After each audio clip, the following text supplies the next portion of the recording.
Kukatpally police station పరిధిలో పేలుడు సంభవించింది. జయభవానీ గోల్డెన్ ఇన్ఫోసిస్టమ్ ఎలక్ట్రికల్ అండ్ గ్యాస్ సర్వీస్లో బ్లాస్ట్ జరిగింది.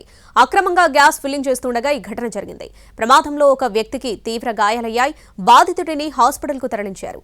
డొమెస్టిక్ సిలిండర్ నుంచి చిన్న సిలిండర్స్లోకి గ్యాస్ ఫిల్ చేస్తుండగా సిలిండర్ బ్లాస్ట్ అయింది. ఒక్కసారిగా భారీ శబ్దం రావడంతో స్థానికులు భయాందోళనకు గురయ్యారు. పేలుడి ధాటికి షాప్ మొత్తం ధ్వంసమైంది.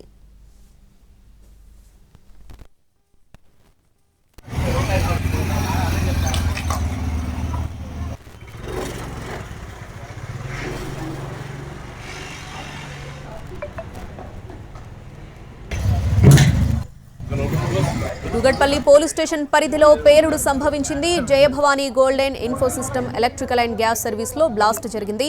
అక్రమంగా గ్యాస్ ఫిల్లింగ్ చేస్తుండగా ఘటన జరిగింది. ప్రమాదంలో ఒక వ్యక్తికి తీవ్ర గాయాలయ్యాయి. బాధితుడిని హాస్పిటల్కు తరలించారు. డొమెస్టిక్ సిలిండర్ నుంచి చిన్న సిలిండర్స్లోకి గ్యాస్ ఫిల్ చేస్తుండగా సిలిండర్ బ్లాస్ట్ అయింది. ఒక్కసారిగా భారీ శబ్దం రావడంతో స్థానికులు భయాందోళనకు గురయ్యారు. పేలుడు ధాటికి షాప్ మొత్తం ధ్వంసమైంది.